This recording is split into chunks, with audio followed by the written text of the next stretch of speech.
उद्देश्य प्रकरण को हमने देखा था, मतलब पदार्थों का उदाहरण का जो प्रकरण है उसका विचार हमारा हो गया। अभी उसके बाद में उसके लक्षण का विचार हम कर रहे हैं। पृथ्वी का लक्षण की चर्चा चल रही है। तो गंधवती पृथ्वी ये विचार हो गया। तत्र गंधवती पृथ्वी, उन 9 द्रव्यों में प्रथम द्रव्य जो पृथ्वी है उस पृथ्वी का लक्षण है गंधवती। गंधवत्वम ये पृथ्वी का लक्षण है। ये आपको बताया गंधवती ये तो पृथ्वी का स्वरूप हो गया। और लक्षण जो होता है वो लक्ष्य में रहने वाला असाधारण धर्म होता है। तो पृथ्वी में रहने वाला असाधारण धर्म, क्योंकि पृथ्वी में ही रहता हो, पृथ्वी के अलावा न रहता हो, इस प्रकार का धर्म है गंधवत्वम।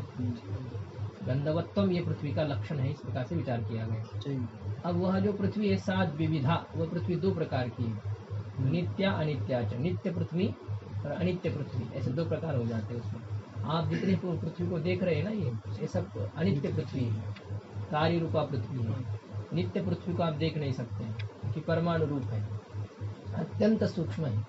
जो आपको बताया था कल, रेणु जो आते हैं झरोके से, छिद्र से, तो उसका छठा भाग होता है वो परमाणु, और वो पृथ्वी नित्य होती है। परमाणु रूपा पृथ्वी नित्य होती है। और बाकी जहाँ तक आप देखते हो सब अनित्य है। तो नित्य और अनित्य ऐसी 2 प्रकार की पृथ्वी है। एक है देखो, जो आज का जो साइंस है ना, वो उसको भी तोड़ता है। जो एटम है ना, अणु जिसको बोलते हैं परमाणु, उसको भी तोड़ते हैं वो। ये तो है, इसमें कोई ज़्यादा ये नहीं, न्यायिकों ने कुछ करके बना दिए हैं इसमें, ये उनका मान लिया है उन्होंने। इसलिए तो वो परमाणु की दूसरा लक्षण करते हैं ना, अंतिम अविभाज्य घटक, तो जिसको आप विभाग ही नहीं कर सकते हैं।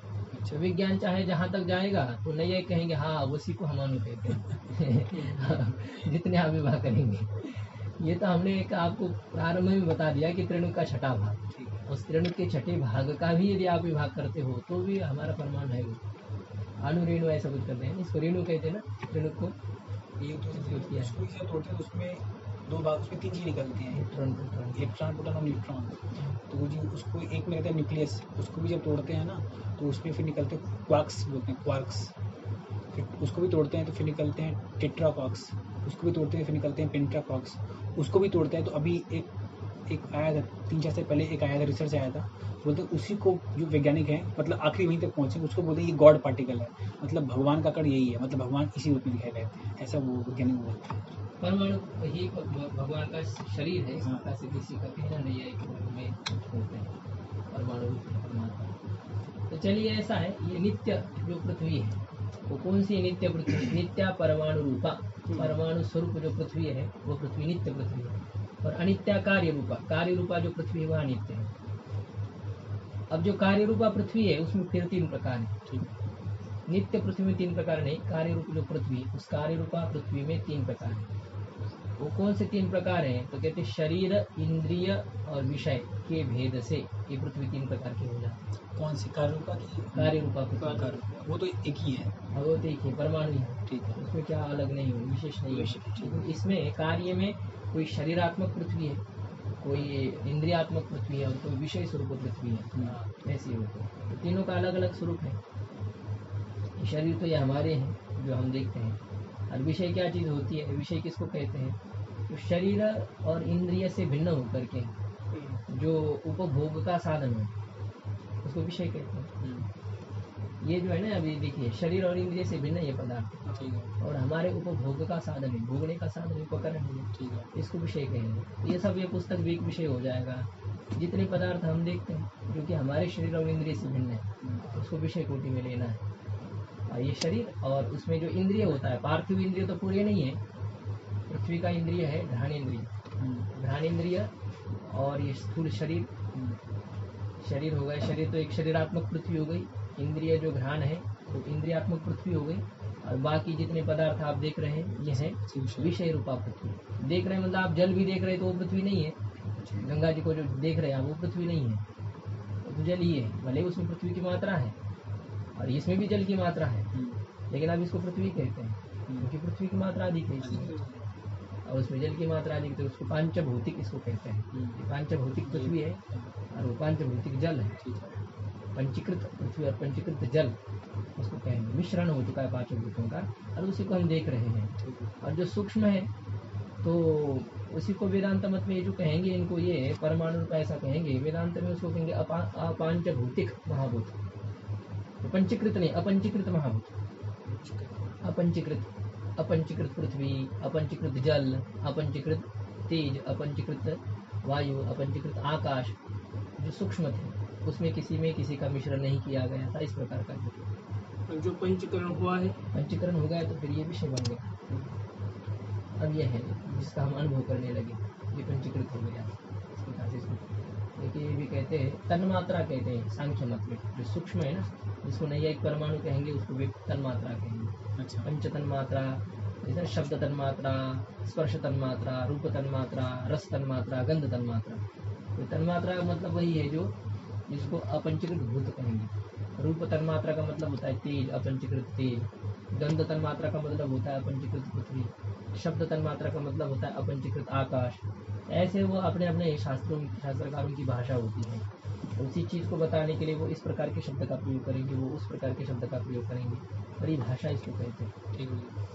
तो विशिष्ट अच्छा, पदार्थ तो का मतलब जी जो अभी तक मतलब जो यूज नहीं में नहीं आया है, वही बोलना चाहते हैं ना, मतलब वो कहीं अलग पड़ा हुआ है, वो मतलब इन पांचों के सूक्ष्म है ये, हम उसको पढ़ा नहीं, अतिरिक्त पढ़ा हुआ नहीं, वो रहेगा यहीं पे। ठीक है, लेकिन हमारा सामर्थ्य नहीं उसको ग्रहण करने का, अच्छा, इतना वो सूक्ष्म है जिसको हम नहीं पकड़ सकते। ठीक है, तो हमारी इंद्रियों का एक सामर्थ्य होता है, अत्यंत सूक्ष्म से सूक्ष्म चीज को हम पकड़ नहीं सकते, अत्यंत स्थूल से स्थूल चीज को भी हम नहीं पकड़ सकते। बहुत ज्यादा आवाज होता है ना, तो उस आवाज को कान सुन नहीं पाता। ठीक है, तो इस तरह से होता है, उनकी एक क्षमता है कहाँ से कहाँ तक लेना है, भगवान ने फिट करके रखा है इसको।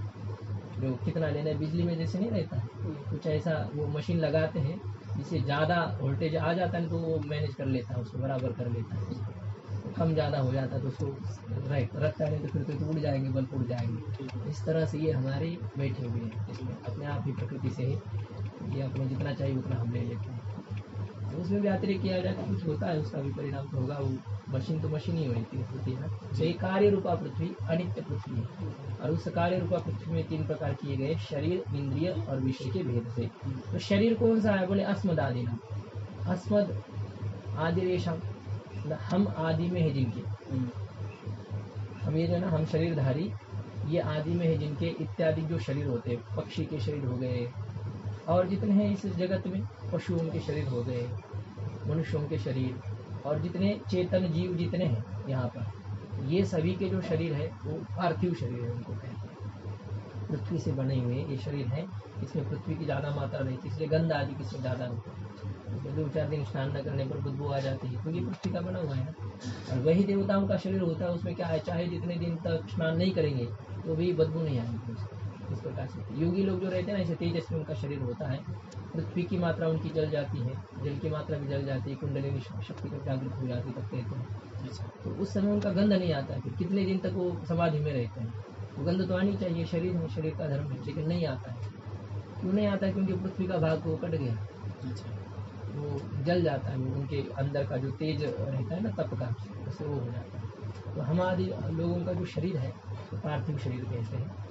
मछली तक का शरीर जो होता है वो भी पार्थिव ही शरीर है, इसलिए गंध आ जाती है यहाँ पर। गंध है वो तो सब पृथ्वी के कार्य है जी। तो अस्मत् आदि नाम, हम आदि में है जिनके, तो इस प्रकार के जो जीव है सभी, उन सभी जीवों का जो शरीर है तो वो पृथ्वी का कार्य रूप शरीर है, पृथ्वी का कार्य है। अच्छा, इंद्रिय क्या है, इंद्रिय कौन सी है, पृथ्वी की कार्य रूप इंद्रिय। तो अब यहाँ पर 3 बातें बता रहे, पृथ्वी की कार्यभूता इंद्रिय कौन सी है, वो क्या काम करती है और वो कहाँ रहती है जी। तीनों बात एक साथ बता रहे। पृथ्वी की जो इंद्रिय वो कौन है, बोले घ्राणेन्द्रिय है। पृथ्वी की कार्यभूत इंद्रिय घ्राणेन्द्रिय है। ये जो इंद्रिय अलग अलग भूतों से बने हुए हैं ना, सभी अपंचीकृत भूतों के सत्वांश से बने, सत्वगुण से बने हुए, वेदांत कहता है। आकाश के सत्वगुण से श्रोत्र बना, वायु के सत्वगुण से त्वगेंद्रिय बनी, तेज के सत्वगुण से चक्षुरेंद्रिय बनी, और जल के सत्वगुण से रसनेन्द्रिय बनी, पृथ्वी के सत्वगुण से घ्राणेन्द्रिय बनी, ऐसा वो कहते हैं। यहाँ तो उस प्रकार की प्रणाली वो बताते नहीं किस प्रकार से, ये तो परमाणु का ही पुंज पुंज बन करके बना हुआ है, इनका मिश्रण होकर के। ये जो घ्राणेन्द्रिय है, ये घ्राणेन्द्रिय भी आप देख नहीं सकते, ये सूक्ष्म नहीं है, परमाणु जैसे सूक्ष्म नहीं है, ये कार्य है, इनका नाश भी होता है। कार्य जो है वो तो कार्य नष्ट होना है, लेकिन वो देख नहीं सकते, इंद्रिय अतीन्द्रिय होते हैं। अब उनका वो वैसा है, स्वरूप ही वैसा है, वो देख नहीं सकते। अब भूत प्रेत आदि जो होते हैं वो सूक्ष्म नहीं रहते हैं, मतलब परमाणु जैसे नहीं रहते वो, इतने बड़े बड़े उनके शरीर होते हैं, लेकिन आप उसको देख नहीं सकते, क्योंकि वायवीय शरीर होते हैं, वायु प्रधान उसमें रहता है। और हमारे चक्षु का विषय वही बनता है जिसमें रूप हो, वही कुछ आकार हो, और ये होता है, उसका वो नहीं रहता है, तो इसलिए होता है। तो ये इंद्रिय भी ऐसी है, घ्राण इंद्रिय आदि जो इंद्रिय है वो बहुत सूक्ष्म है, यह बात नहीं है। हाँ, एक इंद्रिय सूक्ष्म है, नहीं एक मानते, मन एक इंद्रिय उसको परमाणु रूप मानते, इतना ही है, वो बहुत सूक्ष्म है मन। लेकिन इंद्रियों को इस प्रकार से परमाणु रूप उन्होंने नहीं कहा है, मन को परमाणु रूप कहा है, क्योंकि चक्षु जो है एक साथ बहुतों को विषय कर सकती है, सामने देख रही है ना, तो उसके दायरे में जितने आएंगे ना उस सबको कर लेते हैं, उसका फोकस उतना है ना, वो है अंदर से उतने, तो उसको देख नहीं सकते, उसका अनुमान होगा आपको बाहर से। तो चलिए ऐसा है कि पृथ्वी का इंद्रिय कौन सी है, घ्राणेन्द्रिय ही पृथ्वी का इंद्रिय है। और वो घ्राणेन्द्रिय क्या कार्य करती है, वो गंध का ग्रहण कराती है, गंध ग्राहकम, वो घ्राणेन्द्रिय गंध का ग्रहण करने वाले, हर एक इंद्रिय एक एक विषय का उपभोग ग्रहण करेगी, तो घ्राणेन्द्रिय गंध का ग्रहण कराती है। अब जिस भूतों का जो कार्य है ना वो उसी के गुण को ग्रहण करेगा, ठीक है, ऐसी होता है। जल का कार्य रसनेन्द्रिय, वो रस का ही ग्रहण करेगी, वो गंध का ग्रहण नहीं करेगी, वो रूप का ग्रहण नहीं करेगी। वायु का जो कार्य तो इंद्रिय स्पर्श का ही ग्रहण करेगी, अन्य के कार्य को नहीं करेगी, उसके निकट वाला है वो, जिस भूत का वो इंद्रिय उसी भूत के विषय को वो ग्रहण करेगी। तो गंध ग्राहकम घ्राणम, और वो कहाँ स्थित है, उसका स्थान क्या है, तो कहते हैं नासाग्रवर्ती, नासिका के अग्रभाग में रहती है, ऐसा उनका कहना है। ये इंद्रिय जो जहाँ रहते हैं, जीवा के अग्रभाग, यहाँ के अग्रभाग, ऐसा कहना है। तो यहाँ पर भी कहते हैं उसको, ये भी कटा हुआ रहता है किसी का, तो ये यहाँ पर रहती है, ऐसा तो कहना है। ये तो बाहर का गोलक है ना, ये इसी को अग्रभाग ऐसा सुनते हैं, यहाँ पर कुछ है, ये तो सब ऐसा है। अब इनका शास्त्रकार है तो क्या कहते हैं, मतलब श्रद्धा से सुनना है जी, बाकी ये कहाँ इंद्रिय, इसका कोई निर्णय ऐसा ये है बताते हैं।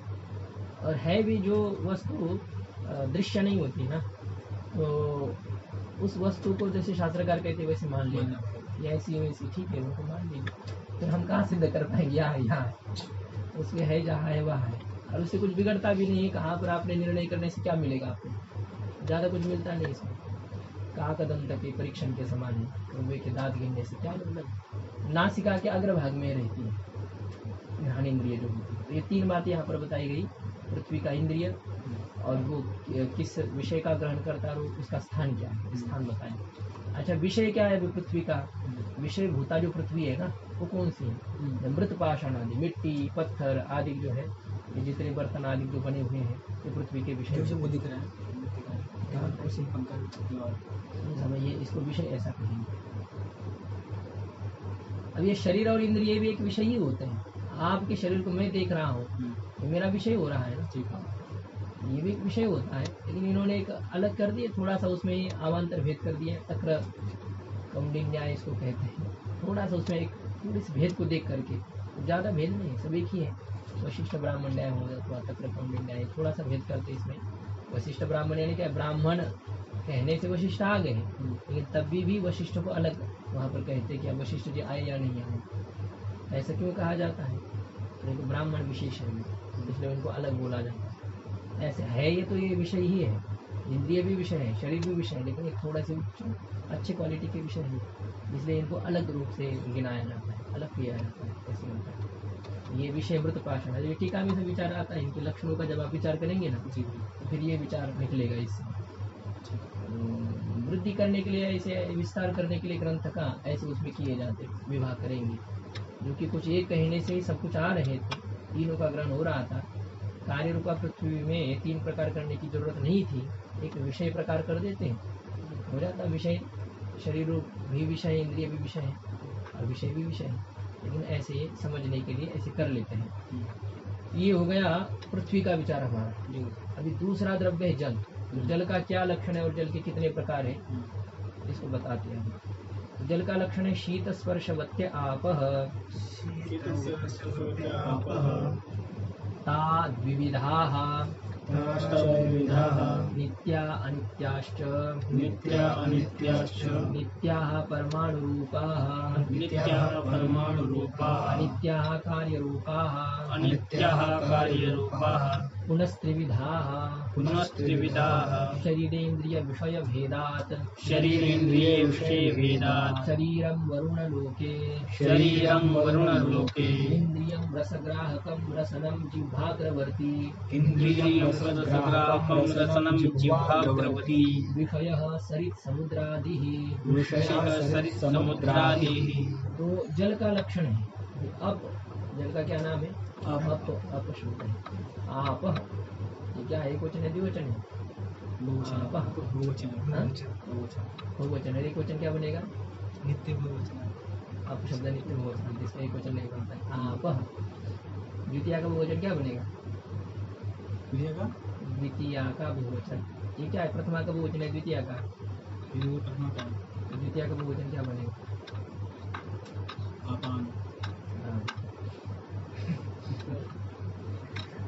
उसमें अच्छा सोना कोई से लगेगा ना? अदंत है ना ये, चाहिए अदंत है अप शब्द। नहीं अपह बनता है। अप है, शस का अस मिला देना है, कुछ नहीं करना है। अपह आपह, यहाँ तो दीर्घ हो चुका है, वहाँ दीर्घ नहीं होता है। यहाँ क्यों दीर्घ हुआ है? हाँ, चरम स्थान होने से क्या हुआ? सूत्र चाहिए।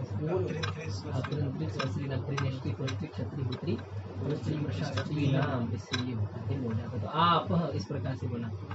शीत स्पर्शवत्य आप ऐसा, शीत स्पर्शवती, शीत स्पर्शवत्यो, शीत स्पर्शवत्यः, ये बहुवचन है। ये आप बहुवचन है तो वो उसका जो विशेषण है वो भी बहुवचन में आ जाएगा। शीत स्पर्शवत्यः, शीत स्पर्श से जो युक्त है तो उसी को जल कहते हैं। इसका स्वाभाविक ही ठंडा स्पर्श है।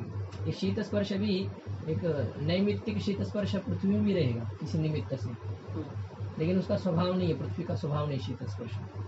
उसका स्पर्श होता है अनुष्णाशित स्पर्श, पृथ्वी का स्पर्श। तो ठंडा भी नहीं और गर्म भी नहीं।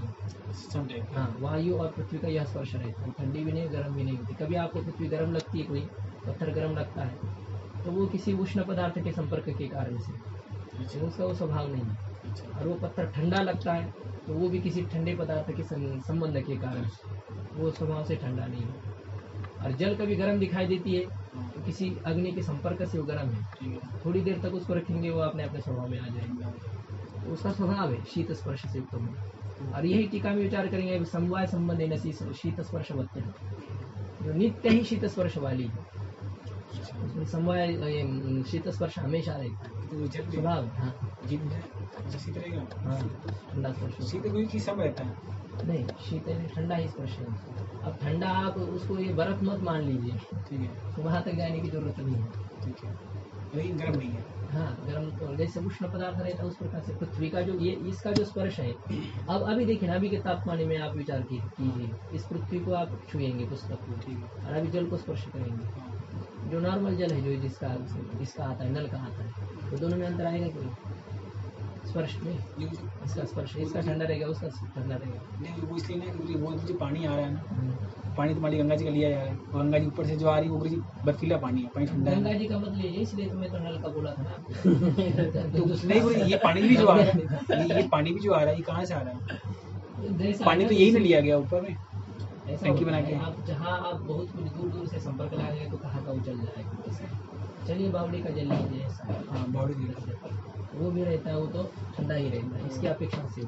तो जिस समय में जो रहेगा उस हिसाब से पृथ्वी का पदार्थ और जलीय पदार्थ, इसमें अंतर रहेगा। जलीय पदार्थ ठंडा रहेगा पृथ्वी के सापेक्ष, ठीक है, इस प्रकार से। शीत स्पर्श वत्य आप, जो समवाय संबंध से शीत स्पर्श से युक्त है, ठंडे स्पर्श से युक्त है, उसी को जल कहते हैं। जल का लक्षण बन जाएगा शीत स्पर्शवत्वम, अपत्वम, शीत स्पर्शवत्ता, शीत स्पर्शवत्व, ये उसका असाधारण धर्म है जल का।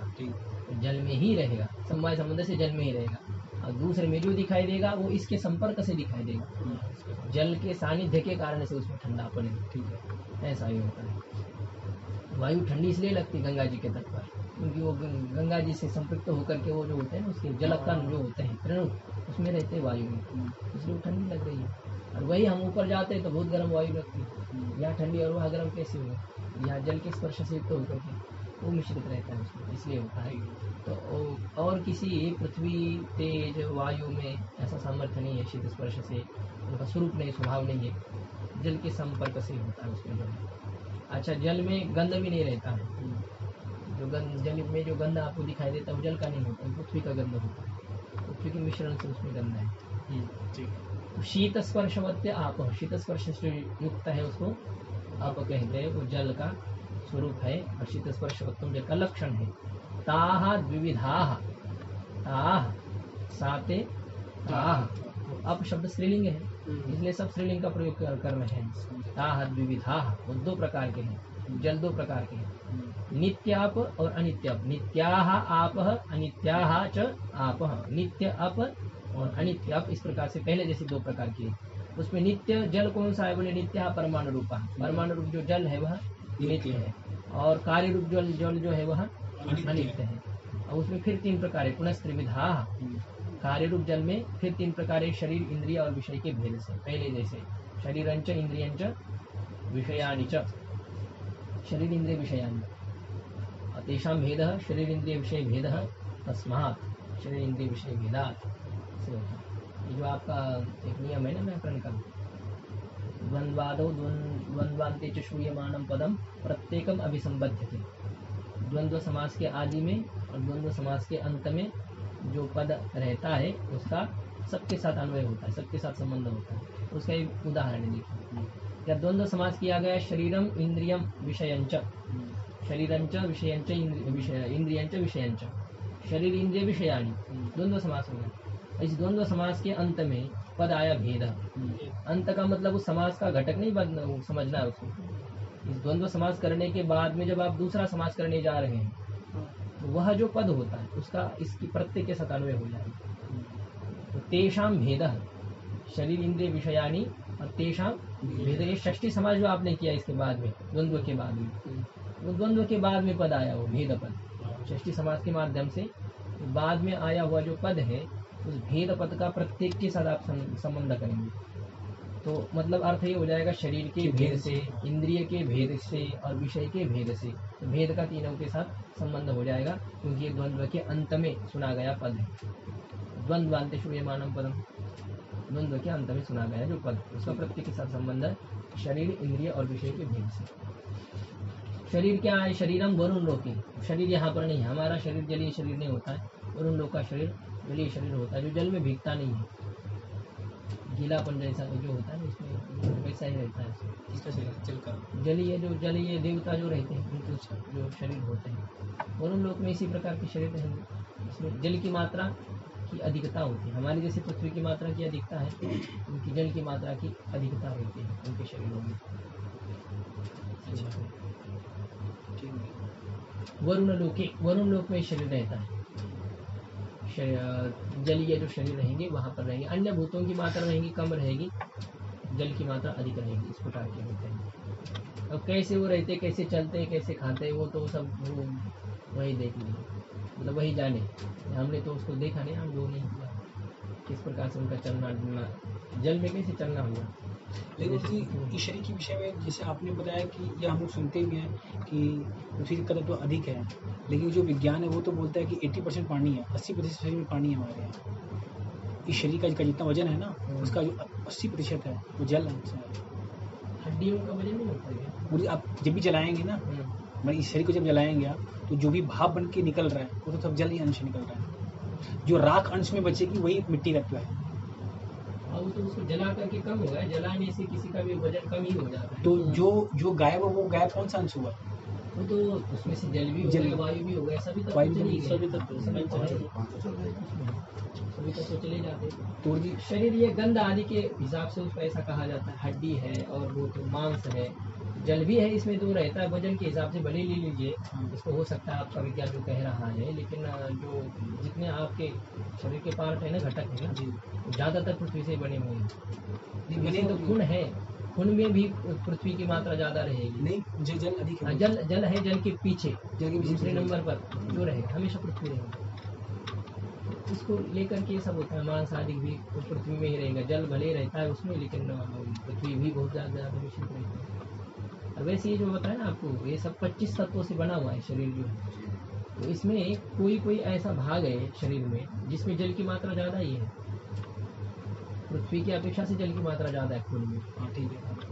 और हड्डी में सबकी अपेक्षा से पृथ्वी की मात्रा ज़्यादा है। और कोई ऐसे है अन्य भूतों के वैसे बताए पंचकरण ग्रंथ में कि किस शरीर के घटक में किस भूत की मात्रा ज़्यादा है, ये विचार किया है। पंचीकृत जल क्या है इसमें, पंचीकृत जल का कार्य, पंचीकृत पृथ्वी का कार्य। जैसे पंचीकृत पृथ्वी का कार्य है हड्डी, तो हड्डी में क्या होता है, पृथ्वी की आधी मात्रा है और आधा भाग अन्य भूतों का है।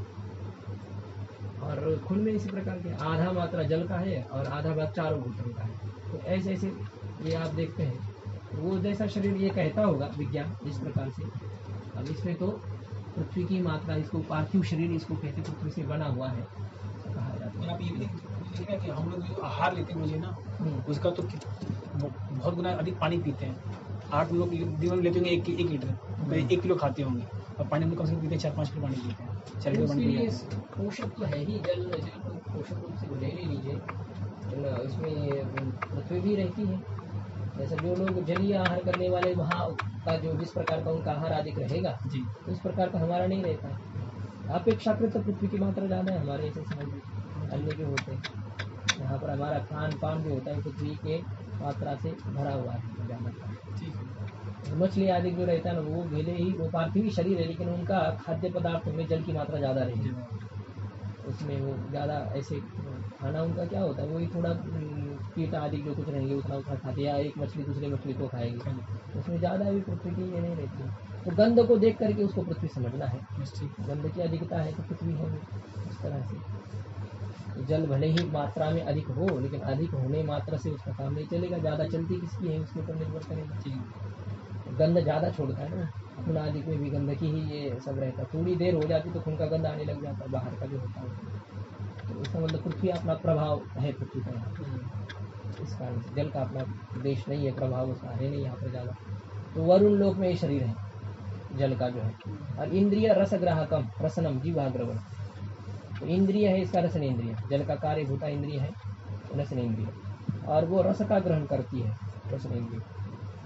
जीवाग्रवर्ती, और वो कहाँ रहती है, जीवा के अग्रभाग में, जीवाया अग्रम जीवाग्रम, जीवाग्रे वर्तितुम शीलम अस्या, जीवा के अग्रभाग में रहना स्वभाव है जिसका। नीणी प्रत्यय सुप्ते जातो नीणी ताच्छिल्य, जीवा के अग्रभाग में रहना जिसका स्वभाव है, शील है। जीवाग्रवर्ती इंदंत है, लेकिन अब उसमें नपुंसक क्वेश्चन नकार का लोप हो जाएगा। जीवाग्रवर्ती, जीवाग्रवर्तिनी, जीवाग्रवर्तीनी। जीवाग्रवर्ती रसनेन्द्रिय जीवा के अग्रभाग में रहती है। और जल का विषय क्या है, सरित समुद्र आदि, जो नदियाँ है, समुद्र है, तालाब है, जितने रहेंगे ये सब जल के विषय होते हैं। ये होगा जल का विचार अभी। तीसरा द्रव्य है हमारा तेज। तो तेज का क्या लक्षण है और तेज के कितने प्रकार है, तो उसको बताते हैं। हाँ, वरुण लोग ये जो है ना, जल की जो अधिष्ठात्री देवता है उसको वरुण कहते हैं। जहाँ पर नहीं नंद बाबा जी को ले गए थे, वो एक है, सभी देवताओं के अपने अपने स्थान बने हुए। अग्नि का एक स्थान है, वायु का एक स्थान है, तेज सूर्य जो है सूर्यलोक है। तो ऐसे हर एक देवताओं के अपने अपने लोक हैं। अब उनकी राजधानी स्वर्गलोक है। अब उनके ही स्वर्ग के अंतर्गत ये उनके अपने अपने नगर भी बने हुए हैं। जैसे ये हमारे देश के जो है मुख्यमंत्री जैसे होते हैं, तो अलग अलग राज्य के भी मुख्यमंत्री बने हुए हैं, अलग अलग उनको भाग दे दिया गया है, लेकिन सब भारत है, तो सब स्वर्गलोक ही है। अब उनकी राजधानी सबकी जो देखिए ना, कुछ विशेष कार्य करना दिल्ली में पहुंचना पड़ेगा इन सभी लोगों को जी। ये सभी पूरे भारत को वहाँ से केंद्रित किया जाता है, वहाँ संचालित किया जाता है, और ये इनका रहना अपना अलग अलग है। तो ये देख रेख अपने स्थान की कर रहे हैं, लेकिन मुख्य स्थान होता है दिल्ली, वहाँ उनका मुख्य कार्यालय रहेगा, क्योंकि इंद्र वहाँ रहता है। इंद्र की जो राजधानी रहेगी, तो वहाँ पर ही जो सांसद आदि जो सभा रहेगी वो वहाँ पर होती है। वैसे ही स्वर्गलोक की जो अमरावती है, तो वहाँ पर एक सभा भवन है जहाँ ये लोग रहते, क्या उसको कहते हैं ना, सभा, बहुत उत्कृष्ट सभा है वहाँ। तो भगवान ले आए थे द्वारिका के लिए वहाँ की सभा, नहीं धर्मराज को दी थी वो तो सभा थी प्रकार की, जो उसका कोई नाम है, वो अलग ही रहता है। उसको कोई बिजली जलाने की ज़रूरत नहीं है, जितना चाहे उतना प्रकाश, जितना चाहे जितना ठंडा, चाहे जैसे जिसको चाहिए उतना। कोई गर्म होकर के आया तो वैसे उसको उतना ठंडा लगेगा पंखा, जो ठंडी जिसको लग रही है उसको उतना गर्म लगेगा। ऐसे तो आगे जो विज्ञान क्या पहुंचेगा वहाँ पर, तो एयर कूलर क्या जो कहते जो लगाते हैं वो भी एसी जो होती है ना वो ठंडा ही करेगा, सबको एक जैसा ही करेगा। किसी को गर्म करना है तो वो एक जैसा ही होता है, वहाँ ऐसा नहीं होता, प्रत्येक के लिए अलग अलग स्वधर्मा सभा उसका नाम है। हाँ ये मतलब सच लगे गुरुजी, कहाँ भगवान और कहाँ एक छोटा सा जीव। लेकिन गुरुजी भगवान की शक्ति देखिए, लेकिन जीव भी लगा हुआ है, एसी बना रहा है, पंखा बना रहा है, बना रहा है। उसका अंश तो है ना, उसका उतना ही है ना, सावरण तो वैसा ही जितने अंश में उतना ही उतना ही, अब वो उतना अपना पूरा उतना भी वो कर सकता है, वो भी एक जीव ही है ना। मान लो इंद्रादिक भी जो बनाए हैं, जो कुछ बनाए हैं वो भी एक यही जाकर के वही पर उसके भोग के लिए बनाए भगवान ने, बड़ी चीज बनाया। सब सृष्टि जितनी है वो सब सृष्टि पर हमारा अधिकार है, हम भगवान के संतान हैं। तो पिताजी का जो सब कुछ होता है वो पुत्र का होता है, लेकिन ये होता है ना पुत्र की भी एक अपनी योग्यता होनी चाहिए उसको, कि कोई भी चीज़ पिता उसके हाथ में नहीं देता है। बहुत बड़ा मोबाइल पुत्र के हाथ में नहीं देते छोटे बच्चे, वो लेगा और फोड़ देगा नीचे, वो जानता है उसको यूज करना जानता नहीं हो, उसका क्या महत्व है उसको पता नहीं। 500 की नोट कभी छोटे बच्चे के हाथ में देते हैं क्या? नहीं देते हो, जाएगा तो वो क्या खा लेगा, वो चबा लेगा, उसको तो और कुछ पता ही नहीं हो, रसनेंद्रिय उसकी काम करती है खाना, और तो कुछ होता नहीं, तो उसके हाथ में नहीं देते। इसी तरह से कुछ कुछ चीज़ें भगवान हमारे हाथ में नहीं देते ऐसे। अब हमारे लिए क्या अप्सरा या अमृत आदि की जरूरत है? आएगी तो क्या होगा, तो कुछ कितना बर्बाद हो जाएगा, जरूरत ही नहीं हमारे लिए। तो इसलिए जैसा जो जहाँ तक झेल सकता है उसको वही तक ही देते भगवान, इस प्रकार से। तो ये जो कह रहे थे आप वरुण लोक, ऐसे वरुण देवता है, उस देवता का जो स्थान है तो वहाँ पर जो उसकी उपासना करने वाले लोग जाते हैं, वहाँ जो रहेंगे उनको उस प्रकार का शरीर मिलेगा। जैसे यहाँ पर पृथ्वी का तत्व प्रधान शरीर मिलता है, वहाँ जल तत्व प्रधान शरीर मिलता है। वायु लोक में जाएंगे वायु तत्व प्रधान शरीर मिलेगा, और सूर्य लोक में जाएंगे वो इतने तेजस्वी रहते हैं उनको आप देख नहीं सकेंगे वहाँ के जो होते हैं। नारद आदि जो लोग हैं ना इनके बहुत तेजस्वी शरीर है, वो आ जाएंगे ना सामने भी आ जाएंगे तो आप उनका दर्शन नहीं कर पाएंगे। हम लोग क्या द्वारिका के लोग नहीं कर पाते थे। एक बार बताते ना ऊपर से नारद जी आ रहे थे तो इतना तेजस्वी वो देख करके तो द्वारिका के लोगों ने कह दिया, वहाँ जो सभा के बैठे हुए भगवान को कह रहे कि आपके दर्शन के लिए आज सूर्य भगवान आ रहे, क्योंकि उनको तो पता था सब देवता लोग तो रोज कोई ना कोई बदल बदल करके आते ही थे, उन्हें आज सूर्य भगवान आ रहे हैं आपके दर्शन के लिए। तो भगवान ने कहा सूर्य भगवान ने नारद जी कितने चमकते हैं, देवताओं का इस प्रकार का शरीर होता है। तो उस स्थान पर जो होते हैं ना तो उनके उस प्रकार का प्रभाव रहता है। तो ये वरुण लोक में वैसा शरीर होता है, जलीय शरीर होता है। अब ये तेज का लक्षण बताते हैं, तेज का ये शरीर ऐसे रहेगा, वहाँ के तेजस्वी शरीर। उष्ण स्पर्शवत् तेजः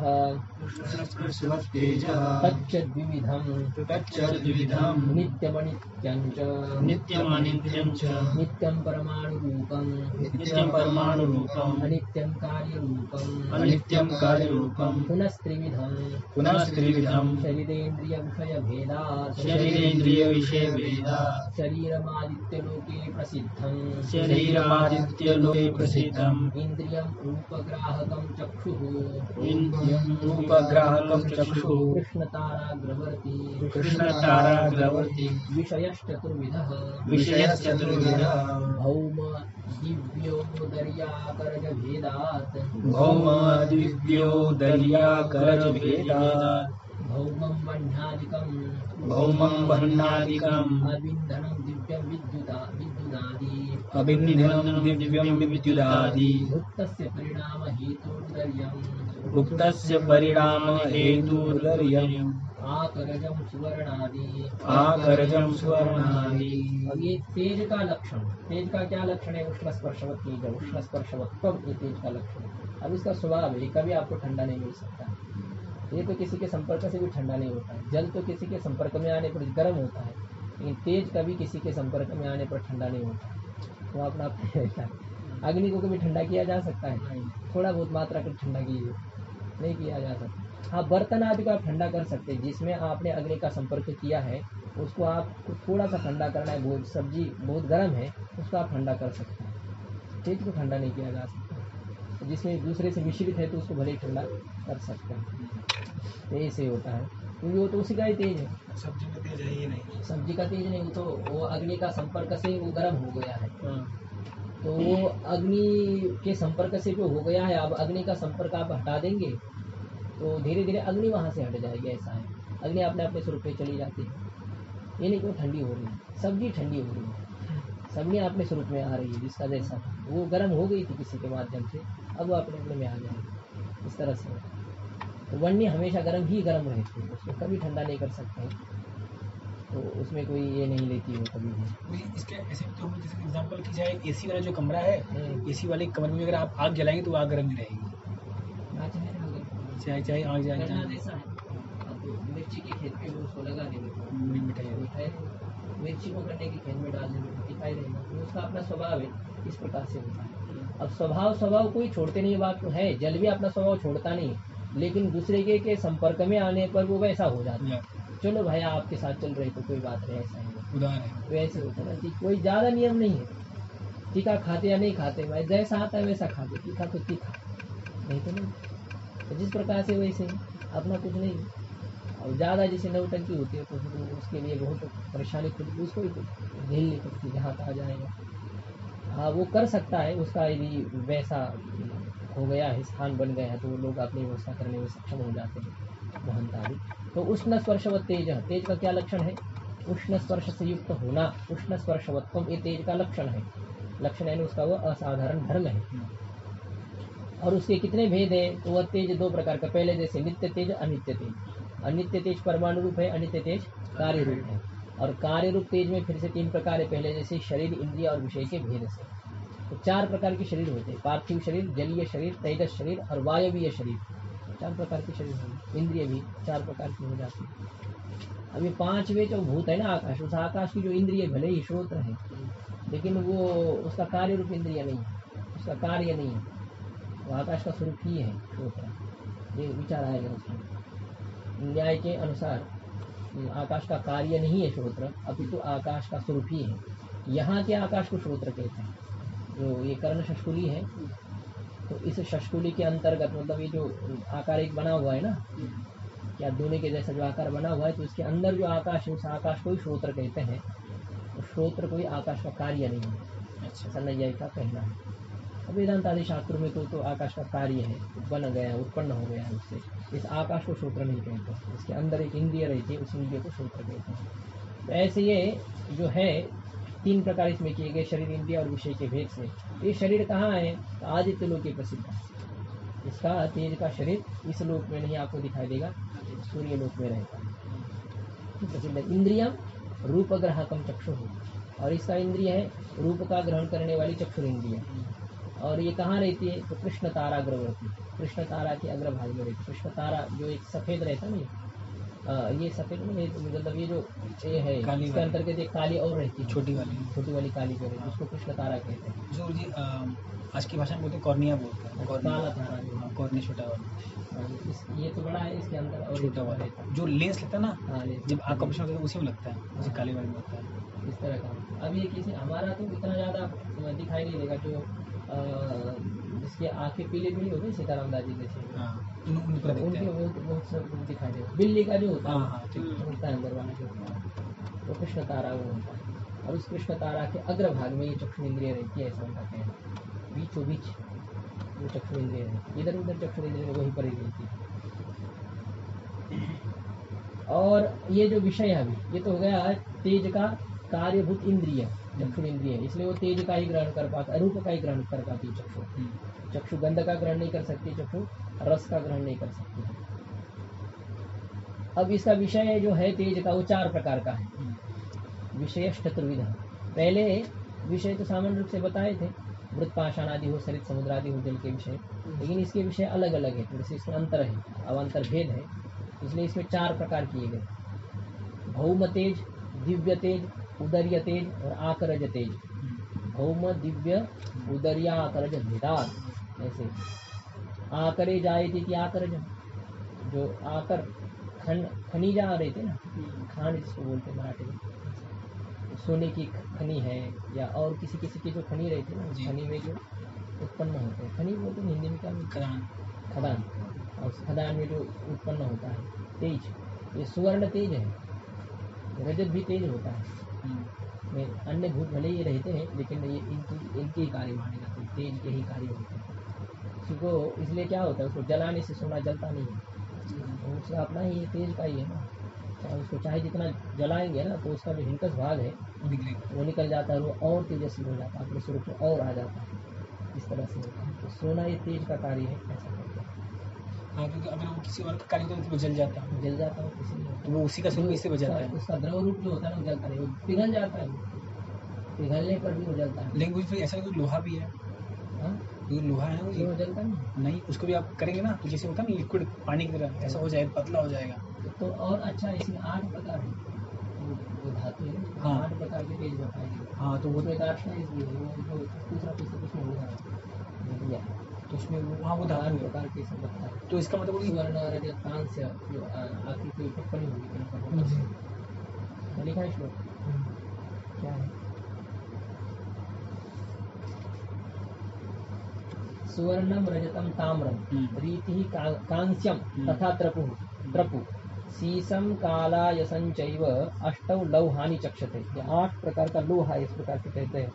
और ये सब उसमें लोहा के अंतर्गत है, तो ये उसको भी तेज में लेते हो। लोहा तो वैसे है इसका मिट्टी का कार्य, जलता नहीं, आप कह रहे हैं इसमें ये 3 आदि तो जल जाते हैं, लिक्विड हो जाते हैं, मिल जाएंगे, जमा हो जाएंगे ऐसे।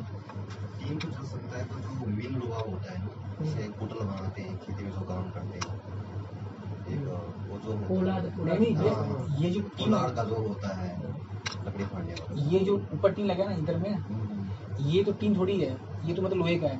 मुझे ऐसा एक होता है एल्युमिनियम का आता है, यही शीट आती है एल्युमिनियम, बहुत बहुत महंगी मिलती है वो तो वही रहती है, मतलब वही लिक्विड हो जाएगी। ये जलेगा, ये वाला ये लोहा है, तो जलेगा नहीं जलेगा नहीं, इसमें जो भी आपने बोला कि जो एक्स्ट्रा आइटम मिला हुआ है वो तो बाहर खत्म हो जाएगा, बाद में ये लिक्विड हो जाएगा, जैसे पानी तरह हो जाएगा, इसे बोलना पड़ेगा, इससे एकदम लिक्विड हो जाएगा। इसमें आप डालेंगे एकदम एकदम ठीक है, थोड़ी देर बाद फिर वैसे गाढ़ा हो जाएगा, गाढ़ा हो जाएगा, फिर हो जाएगा, सॉलिड हो जाएगा। आत्यंतिक निवृत्ति तो होनी नहीं है इन पदार्थों की, वो किसी न किसी रूप में परिणत हो जाना है, वो ऐसा है। कुछ भाग तो कम हो ही गया उसको, ऐसा कहेंगे। जैसे घी भी जल जाता है ना, घी जलता है, तेल जलता है, पूरा पूरा जल जाता है।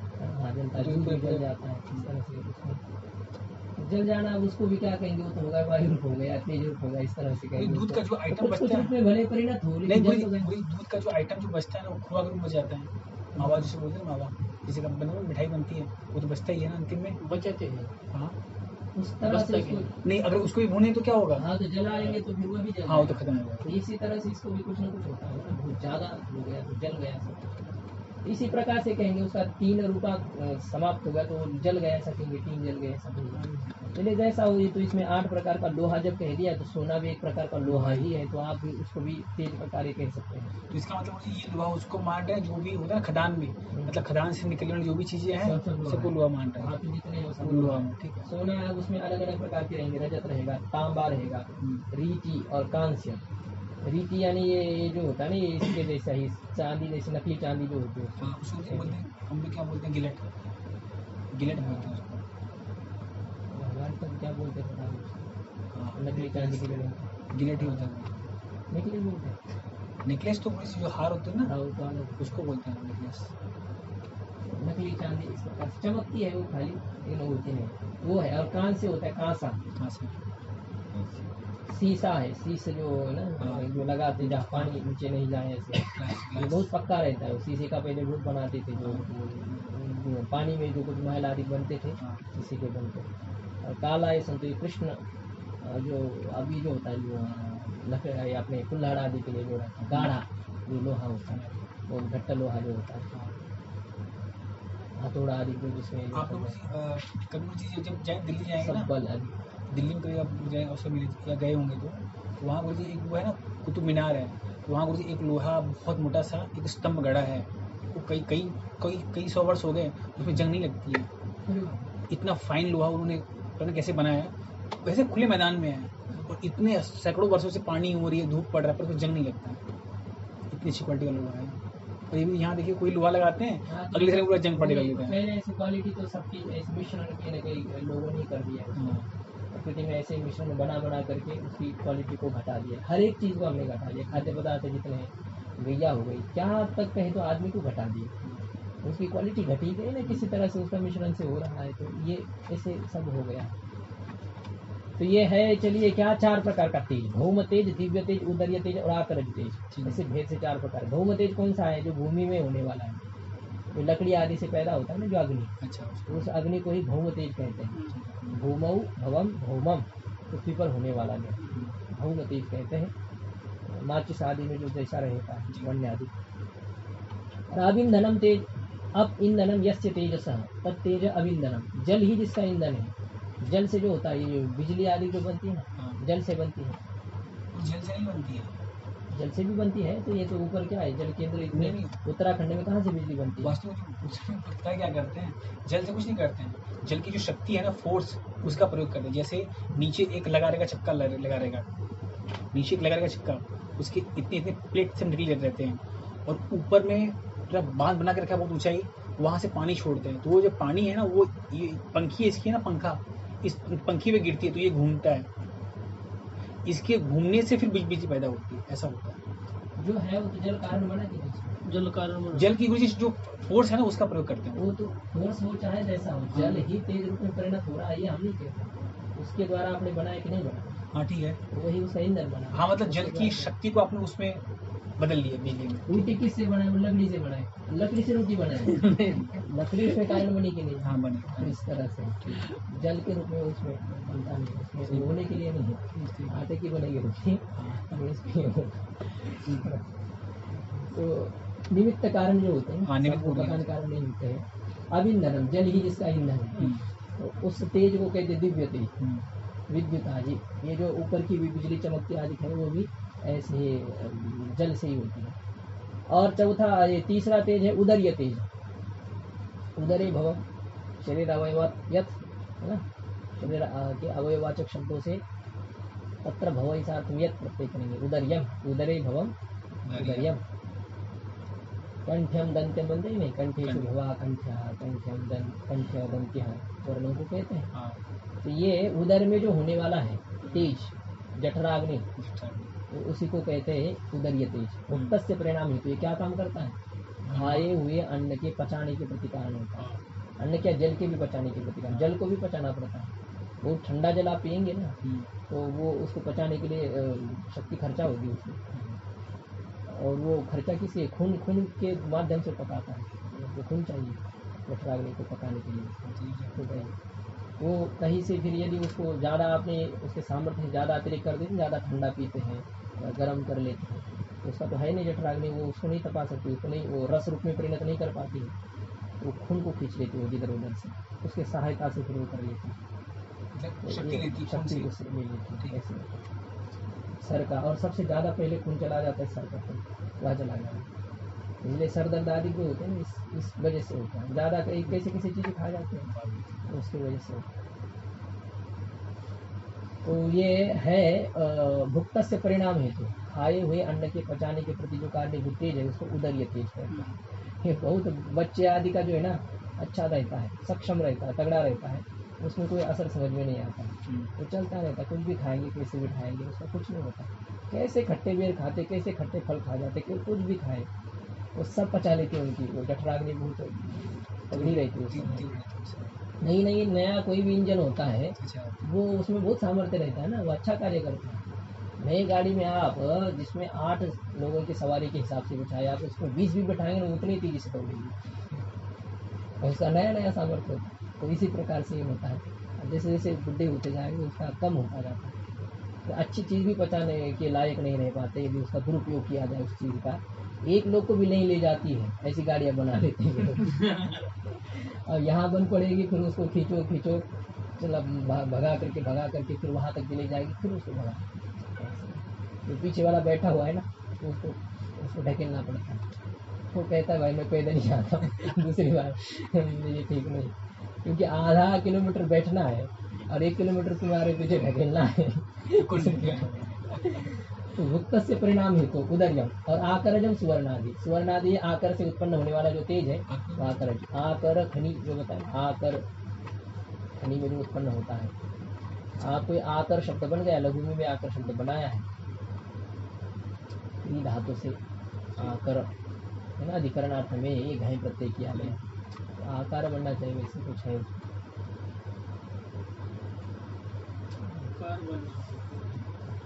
ये आकर के लिए बना है उसमें, आप करो ऐसा कुछ है। तो ये रूढ़ी से तो